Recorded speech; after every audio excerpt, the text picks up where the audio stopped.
explain that derivation of linear line wire of infinite length की magnetic field निकालने के लिए जो मैंने आपको डेरिवेशन कल करवाया था और मैंने आपको प्रॉमिस किया था कि मैं उसको एक बार फिर से करवाऊंगी. So will continue with that. तो ये आपका मैग्नेटिक इफेक्ट्स ऑफ करंट है. जो भी लोग आज नए जुड़ रहे हैं उनको मैं ये बता दूं कि मैं ये एनसीईआरटी का 3rd चैप्टर फॉलो अप कर रही हूँ और इसमें हमारा जो मैग्नेटिक इफेक्ट्स ऑफ करंट था और इससे एक्सपेरिमेंट से स्टार्ट करके बायो-सावर्ट्स लॉ को मैंने एक्सप्लेन किया था. आप मेरे प्रीवियस वीडियो में अवश्य थोड़ा सा उसको देख लीजिए. और अब हम स्टार्ट करेंगे इसका बायो-सावर्ट्स लॉ की एक एप्लीकेशन कल मैंने ऑलरेडी एक्सप्लेन की है. और वो मैंने कैसे एक्सप्लेन की थी? वो मैंने एक्सप्लेन करी थी आपको एक line infinite line length of wire के लिए उसके चारों तरफ मैंने मैग्नेटिक फील्ड कैसे हम निकालेंगे और वो किन फैक्टर्स पर डिपेंड करेगा, कैसे हम उस मैग्नेटिक फील्ड को बढ़ा सकते हैं, वो सारे डिपेंडिंग फैक्टर्स के लिए मैं आपको ये डेरिवेशन कल करवा चुकी हूँ और आज रिवाइज करवा रही हूँ. So please we will continue. So we have taken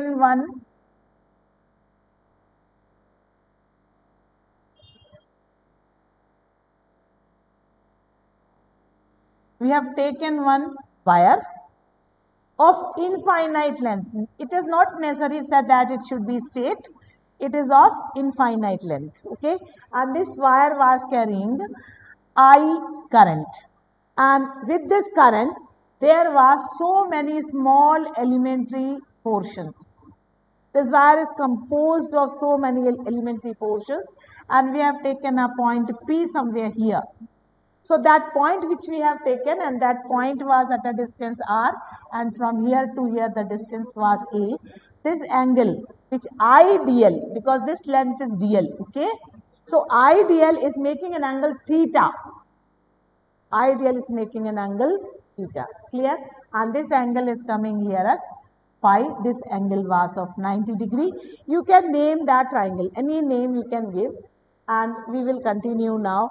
This is application of Biot-Savart's law. So that means first and foremost thing जो आपको मालूम होना चाहिए वो है Biot-Savart's law. बायो-सावर्ट्स लॉ का फॉर्मूला आप बिल्कुल बाय हार्ट करके रखिए और वो कैसे निकाला जाता है उसको भी पूरा कंप्लीट करके रखिए क्योंकि वो एक इम्पॉर्टेंट कॉन्सेप्ट है जिसके बेस पर पूरा हम magnetic field around a current carrying wire को स्टडी करेंगे और वो किन किन पोजीशंस पर कैसे कैसे हम निकाल सकते हैं. That will depend only on that formula. So we are coming here now for straight line and I am going to write the formula here.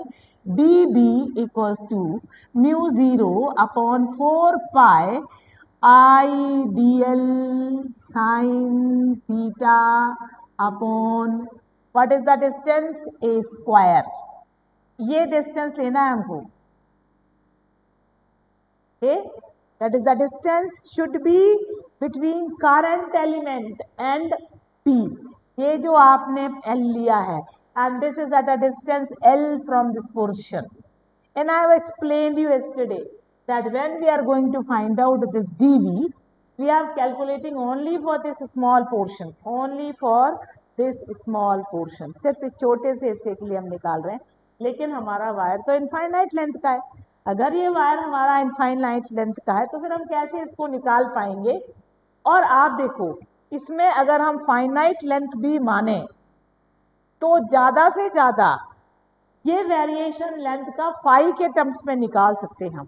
आपने आर्क वाला कॉन्सेप्ट पढ़ा है? तो ये हमारा हो जाएगा आपका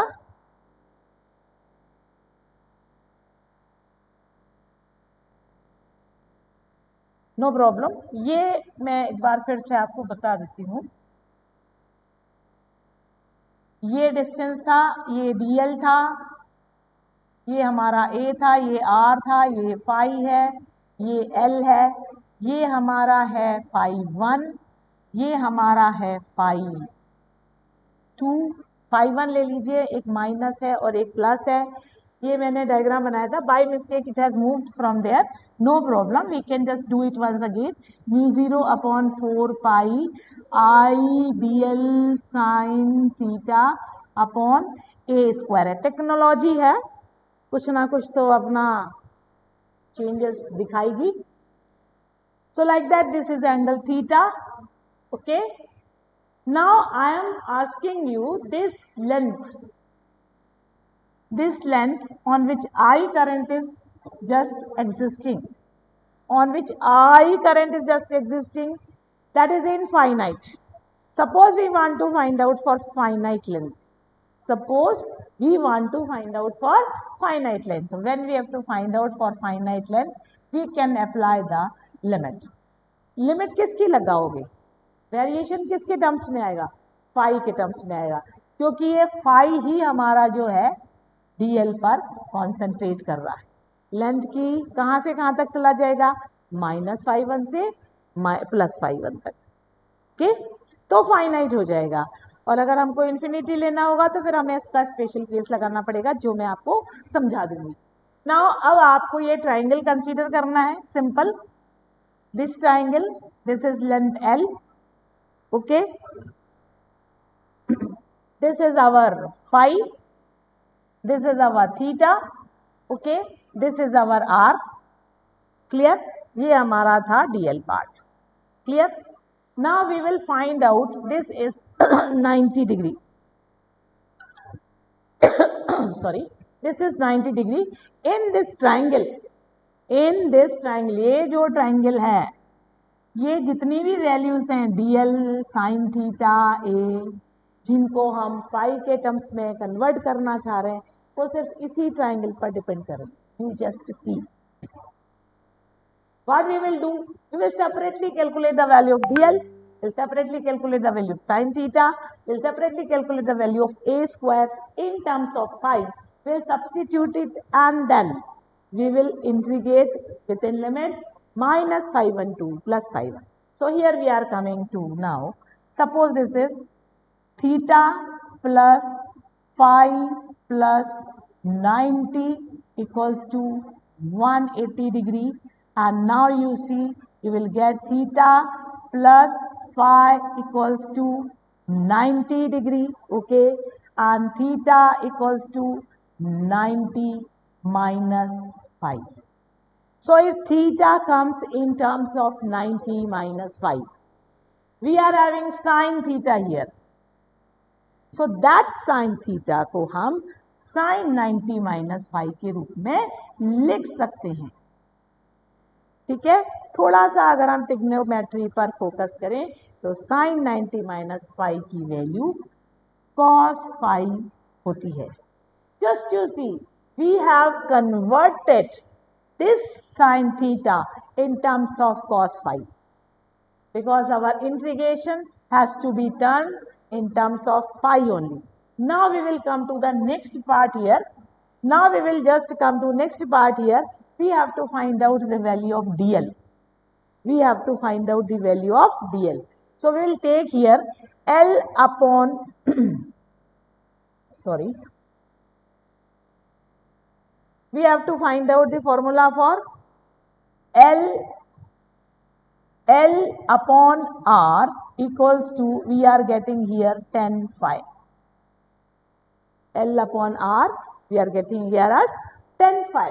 Now what will be the value of L? That will be R 10 phi. What we want? We want the value of dl. So what we will do?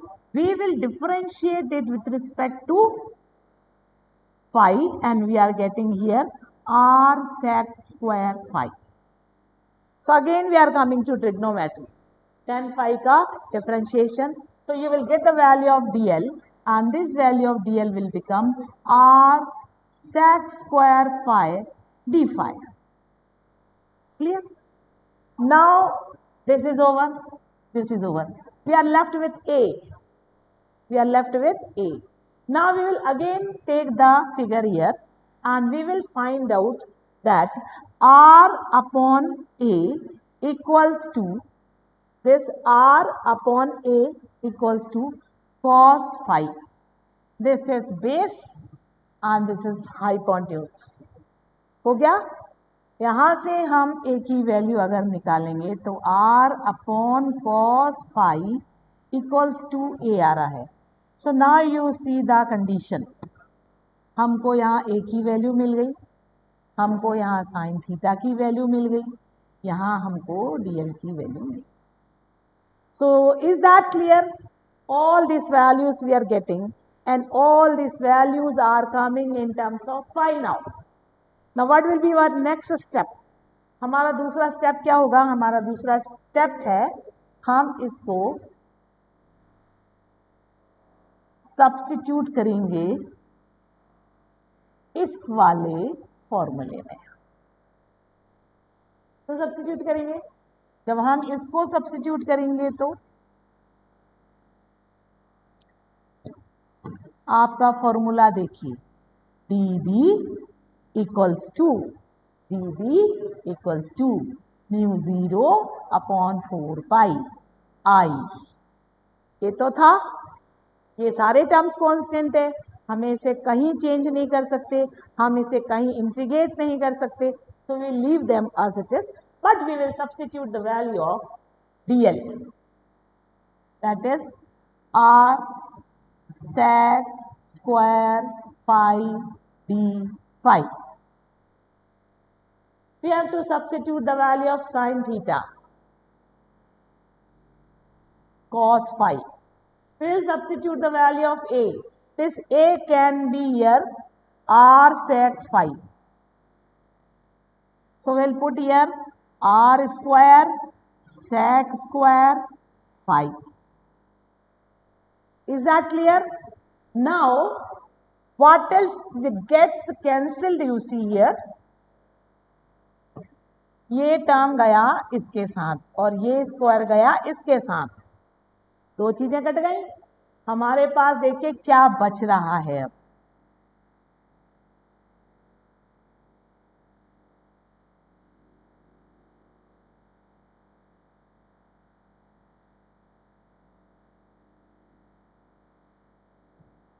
हमारे पास बच रहा है सिर्फ ये वाला part. Now you see all the terms are getting converted in terms of cos phi, और cos phi को हम d phi के साथ इंटीग्रेट कर सकते हैं. It became easy now. So now I am just going to continue.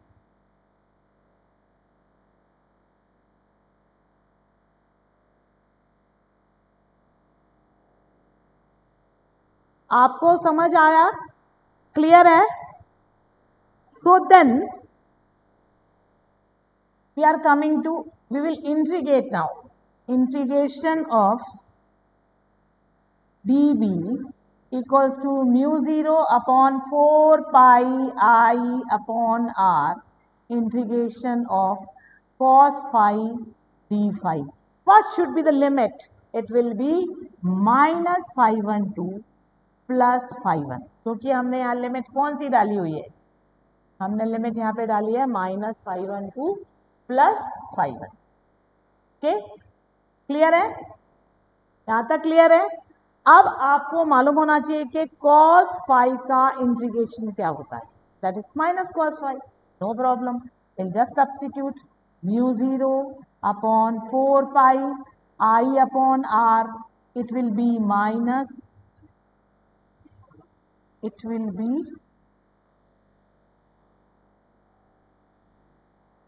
minus sin phi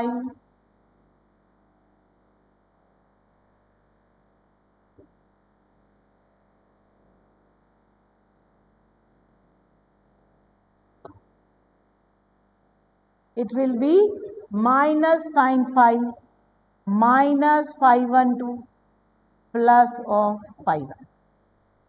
Clear? When you will substitute the value and when you will substitute the limits, you are going to get the answer.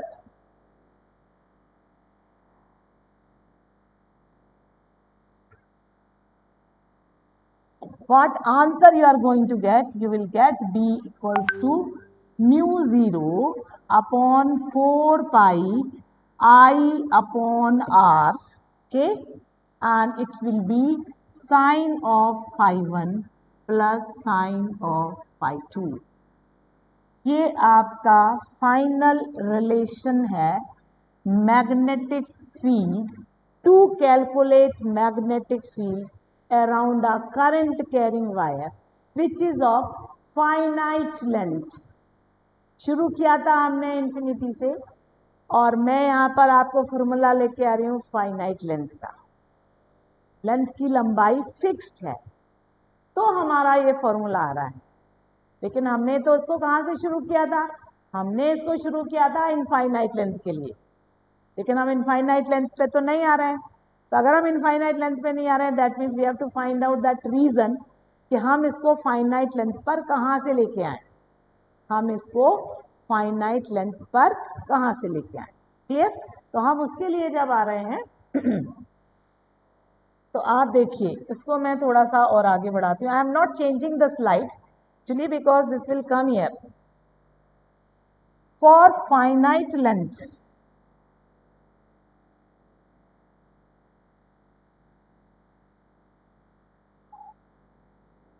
मतलब fixed length है। अगर उस wire की लंबाई निश्चित है, उस wire की लंबाई फिक्स्ड है, तो फिर हमको क्या करना है? फिर हमको यहाँ पर φ1 equals to φ2 equals to π/2 category लेना होगी। क्या लेना पड़ेगी?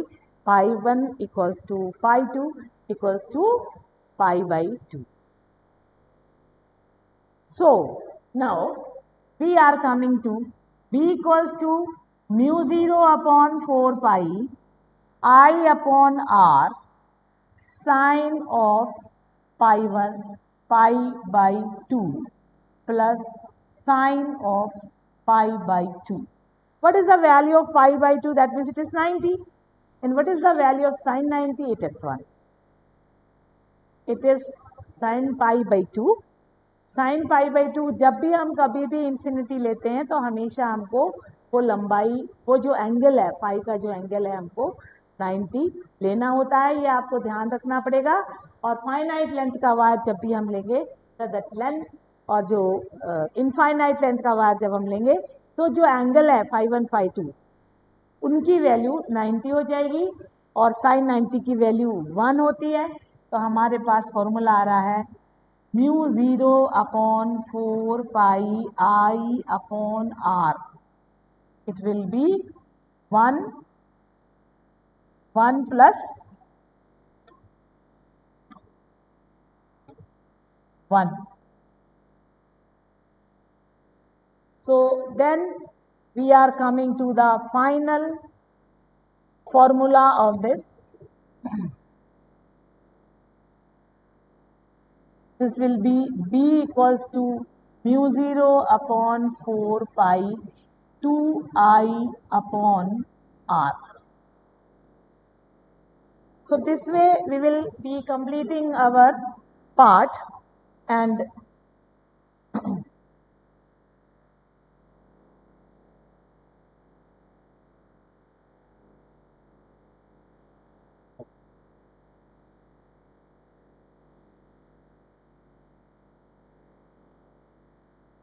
so we are completing that part of our magnetic field on a current carrying, around a current carrying wire. It is around a current carrying wire. So when we are dealing with current carrying wire, you have to understand that magnetic field depends on which factors? Magnetic field depends on which factors? So here we are having B, so we are having mu 0, we are having 4 pi, we are having 2I, we are having R. Clear? तो ये part हमारा magnetic field का था, and after completing this magnetic field we are going to move to our next part.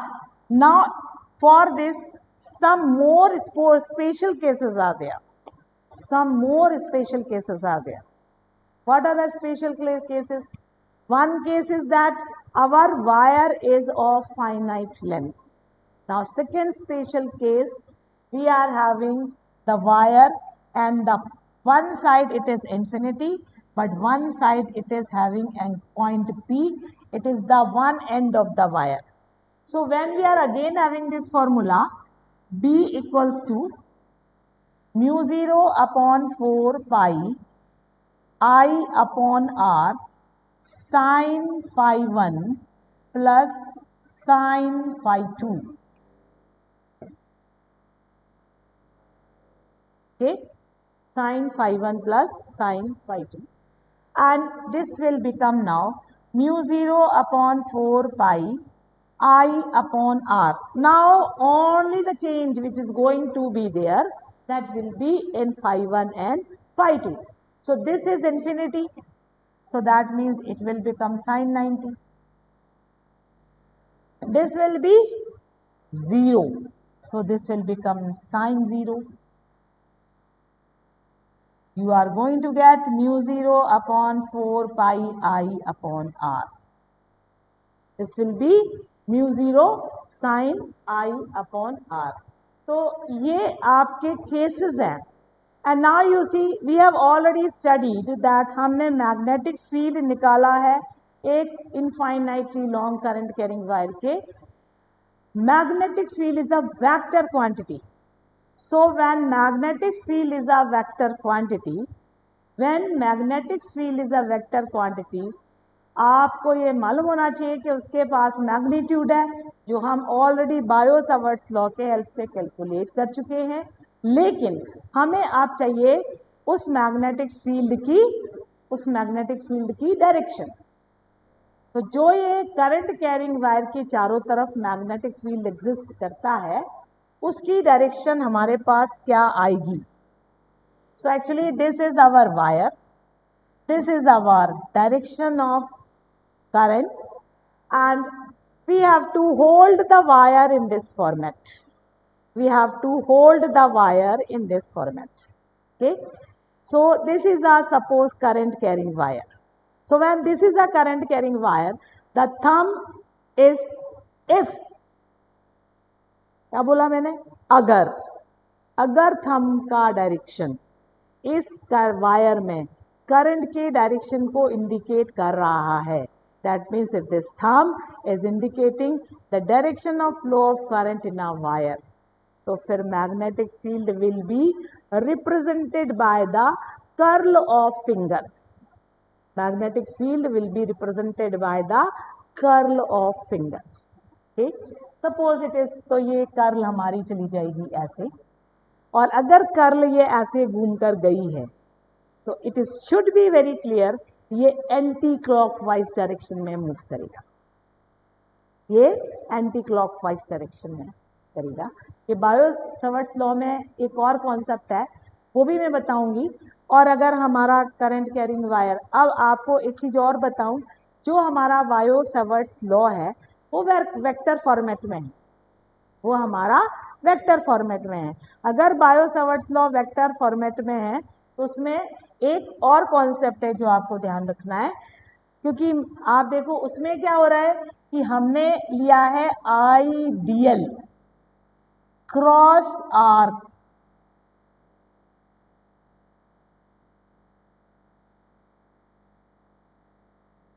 ये हमारा format था vector form में.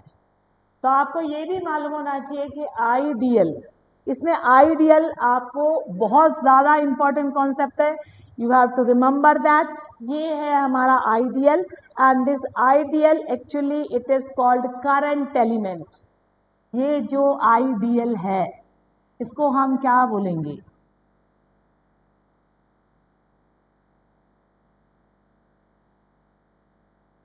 इसको हम हमेशा बोलते हैं करंट एलिमेंट. तो ये करंट एलिमेंट और आर के बीच का क्रॉस प्रोडक्ट है. अगर ये क्रॉस प्रोडक्ट है और ये हमारा सपोज करो एक्स वाई प्लेन है, ये हमारा एक्स वाई प्लेन है और आइडियल हमारा क्रॉस प्रोडक्ट है. अगर ये एक्स वाई प्लेन है तो इस मैग्नेटिक फील्ड का डायरेक्शन कहाँ होना चाहिए, इस मैग्नेटिक फील्ड का डायरेक्शन परपेंडिकुलर टू प्लेन होता है, या तो इनवर्ट जाएगा या फिर आउटवर्ड जाएगा. So like that you have to remember current carrying wire, अगर आपके पास ऐसा है तो आउटवर्ड है और ऐसा है तो, मतलब ये डिपेंड करेगा आपका. करंट ऐसे फ्लो हो रहा है, इनवर्ट हो गया, करंट ऐसे फ्लो हो रहा है तो आउटवर्ड हो गया। तो हमेशा जो मैग्नेटिक फील्ड है वो थर्ड डायमेंशन में आता है and always it will be perpendicular. वैसे भी आप इसको देखो तो मैग्नेटिक फील्ड थर्ड डायरेक्शन में जा रहा है ना। ये हो गया, ऐसे करा, थंब नीचे गया, क्लॉकवाइज हो गया। So like that we have to indicate and we have to find out the direction of magnetic field also. This is called magnetic right hand grip rule. So क्या बोलते हैं? तो क्या बोलते हैं? Right hand grip rule. Right hand grip rule क्यों बोलते हैं? क्योंकि हमने अगर एक करंट कैरिंग वायर को लिया है, थंब से हम उसके डायरेक्शन को इंडिकेट कर रहे हैं, कर्ल ऑफ फिंगर हमेशा that will be giving us the direction. और अगर ये क्रॉस प्रोडक्ट के टर्म्स में हम ले रहे हैं तो magnetic field will be perpendicular to the plane. Magnetic field will be perpendicular to the plane means अगर हमने एक्स वाई प्लेन में वायर को रखा है तो हमारा मैग्नेटिक फील्ड जेड डायरेक्शन की तरफ, तो हमारा जो पार्ट है वो हमारा जेड डायरेक्शन की तरफ मूव करेगा।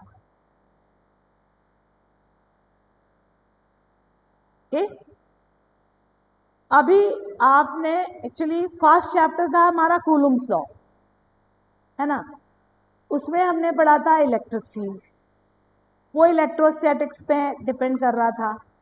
अब हम पढ़ रहे हैं मैग्नेटिक फील्ड। तो दोनों ही, एक कूलम्स लॉ, एक हमारा मैग्नेटिक फील्ड है, एक हमारा इलेक्ट्रिक फील्ड है।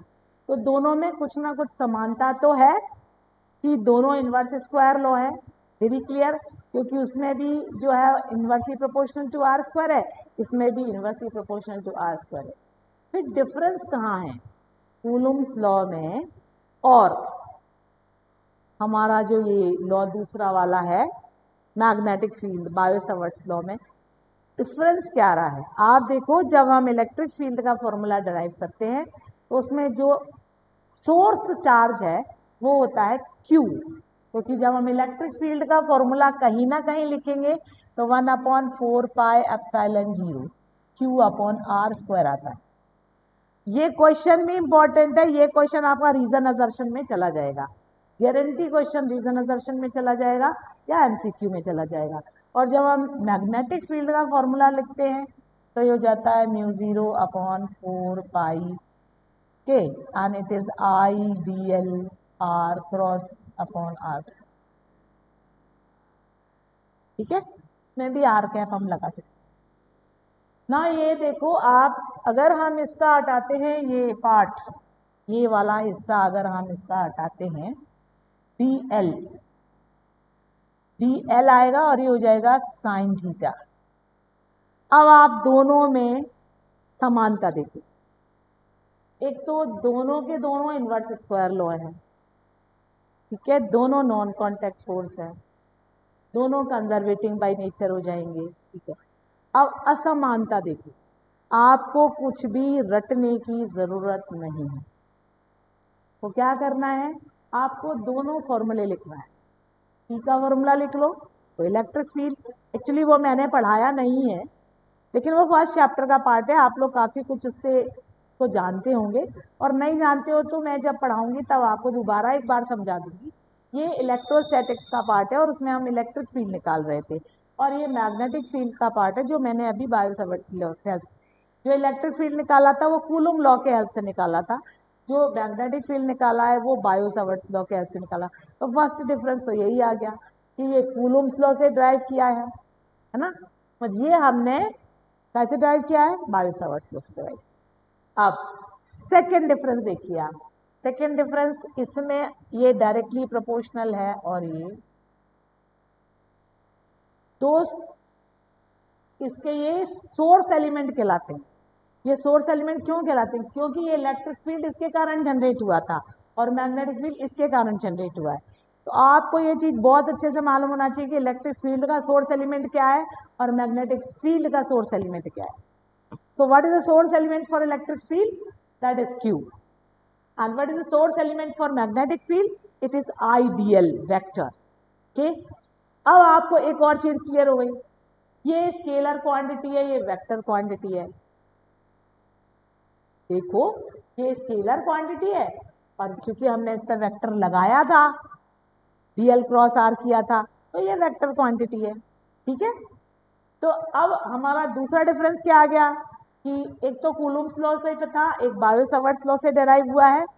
एक का सोर्स एलिमेंट Q है, एक का सोर्स एलिमेंट आइडियल है, एक का सोर्स एलिमेंट स्केलर क्वांटिटी है और एक का सोर्स एलिमेंट वेक्टर क्वांटिटी है। ओके, अब एक और डिफरेंस है इसमें, एक और डिफरेंस है। What is the next difference coming? ये एंगल इंडिपेंडेंट, ये एंगल इंडिपेंडेंट है और ये एंगल डिपेंडेंट है, ये एंगल डिपेंडेंट है। So just you see mild, छोटी छोटी सी चीजें हैं और आपको क्या लग रहा है, ये छोटी छोटी सी चीजें हम छोड़ नहीं सकते, क्योंकि जो रीजनिंग असर्शन, जो एमसीक्यूज, जो केस बेस्ड क्वेश्चंस, जो कॉम्पिटेंसी बेस्ड क्वेश्चंस, जो लॉजिकल क्वेश्चंस चाहते हैं ना, वो छोटी छोटी चीजों में से आते हैं और इस पर हमारा फोकस होना चाहिए। एक्चुअली अगर आपका इन सब चीजों पे फोकस है तभी वो ये पता लगा पाएंगे कि आपने इलेक्ट्रोस्टैटिक्स फील्ड का फॉर्मूला पढ़ा है या नहीं है और आपने मैग्नेटिक फील्ड का फॉर्मूला पढ़ा है या नहीं। तो like that now we will be dealing with further more applications और हम इसमें एक क्वेश्चन भी करेंगे, जैसे हम सर्कुलर लूप के सेंटर पे मैग्नेटिक फील्ड निकालने की कोशिश करेंगे, स्क्वायर के सेंटर पे मैग्नेटिक फील्ड निकालने की कोशिश करेंगे। कोई भी रनिंग वायर है उसके पास में अगर 2 मीटर के डिस्टेंस, 2 सेंटीमीटर के डिस्टेंस में अगर हमें मैग्नेटिक फील्ड निकालना है, सब चीज़ों के लिए फॉर्मूला वही लगना है, बायो-सावर्ट लॉ का। तो मैंने थ्योरेटिकल पार्ट आपको समझाया है और बहुत सारे आपको रीजनिंग लेवल के क्वेश्चंस, ये जितने भी क्वेश्चंस मैंने आपको करवाए हैं सारे रीजनिंग लेवल पे जा रहे हैं। सब कुछ एमसीक्यू के लिए 110% इम्पॉर्टेंट है, ठीक है। तो अपन इसको इतना आपको समझ में आया है, क्लियर है। जो भी मेरा नेक्स्ट लेक्चर है, जो भी मेरा नेक्स्ट लेक्चर है, अब हम उसके लिए न्यूमेरिकल्स करेंगे। तो आप प्लीज़, अगर आपको फॉर्मूलेस बहुत अच्छे समझ में आए और अगर आपको कुछ डाउट भी लग रहा है, जैसे आपको ऐसा लग रहा है कि कुछ है, मैं ये आपको सिमिलरिटी डिसिमिलरिटी एक बार और बता देती हूँ। सिमिलरिटी तो सेम है, इन्वर्स स्क्वायर लॉ है, दोनों के दोनों लॉन्ग रेंज है, दोनों कंजर्वेटिव है, ठीक है ना, ठीक है ना। अब हम ये डिसिमिलरिटी पे आपको फोकस करना बहुत ज़रूरी है। ये कूलम्ब्स लॉ से निकला है, ये बायो-सावर्ट लॉ से निकला है। ये सोर्स एलिमेंट इसका चार्ज Q है, इसका सोर्स एलिमेंट आइडियल है, इसका source element scalar by nature है, इसका source element vector by nature है। ये एंगल पर डिपेंड नहीं करता, लेकिन इट इज एंगल डिपेंडेंट, ठीक। और रूल भी मैंने आपको एक बार फिर से आपको रिकॉल करवा देती हूँ, बहुत इंपॉर्टेंट है कि अगर हम राइट हैंड थंब रूल पे जाएंगे, राइट हैंड थंब रूल पे जाएंगे तो हम करंट कैरिंग वायर को अगर सीधे हाथ में लेते हैं और अगर थंब से हमको करंट का डायरेक्शन मिलता है तो कर्ल से हमको मैग्नेटिक फील्ड का डायरेक्शन मिलेगा। दैट मीन्स अगर हमारा थंब ऊपर की तरफ है एंटी क्लॉकवाइज, थंब नीचे की तरफ है तो क्लॉकवाइज। आपको मालूम है इसका एक और बहुत अच्छा सा आपने पढ़ा होगा शायद पार्ट, कि जैसे हम एक वायर लेते हैं और उसमें हम एक बैटरी को कनेक्ट कर देते हैं, वायर लेके एक बैटरी को कनेक्ट कर रहे हैं और ये करंट ऊपर जा रहा है, ये करंट हमारा नीचे जा रहा है, इसका डायरेक्शन इस तरफ, इसका डायरेक्शन इस तरफ। ऑब्वियसली आप देखो ये एंटी क्लॉकवाइज हो जाएगा, ये क्लॉकवाइज हो जाएगा, ये बन जाएगा आपका क्लॉकवाइज है, ये डायरेक्शन एंटी क्लॉकवाइज है, ये नॉर्थ पोल को इंडिकेट करने लगेगा, ये हमारा साउथ पोल हो जाएगा और ये एक करंट कैरिंग लूप फिर क्या बन जाता है, मैग्नेटिक डाइपोल। और ये मैग्नेटिक डाइपोल ने हमारी कौन सी नई एप्लीकेशन डेवलप करी थी, सोलेनॉइड। और जो सोलेनॉइड डेवलप करी थी उससे हमें क्या मिला था, इलेक्ट्रोमैग्नेट। तो पढ़ने के लिए तो बहुत कुछ है, एक्सप्लेन करने के लिए भी बहुत कुछ है, बहुत इंटरेस्टिंग पार्ट्स हैं और हमारे जीवन में जिस भी पार्ट को आप टच करोगे आपको फिजिक्स के सारे, अगर आपने फिजिक्स पढ़ी है तो ये सारे कॉन्सेप्ट आपको व्यू होना चाहिए, आपको फील करना चाहिए फिजिक्स, ये फिजिक्स है, आप काम कर रहे हो, ये फिजिक्स है। जब आप इस लेवल को फिजिक्स को टच करना शुरू कर देंगे ना, subject will be very very easy. थोड़ा सा मैथ्स के कॉन्सेप्ट्स आपके क्लियर होना चाहिए, क्योंकि जो मैंने आज एक डेरिवेशन करवाया उसमें ट्रिग्नोमेट्री, इंटीग्रेशन, डिफरेंशिएशन सब कुछ था, अलजेब्रा, वेक्टर। तो हमको थोड़ा सा मेहनत तो करना पड़ेगा, लेकिन डरना नहीं है, घबराना नहीं है बिल्कुल भी। कितने भी आपकी डाउट्स हैं, जो भी डाउट क्लियरिंग क्लासेस हुआ करेंगे, you can put forward and we will discuss them. Okay, so for today I am closing the class. Good night. अच्छे अच्छे सपने देखो फिजिक्स की दुनिया के, फिजिक्स के आविष्कारों के, और मजे करें. Life is to enjoy. Thank you.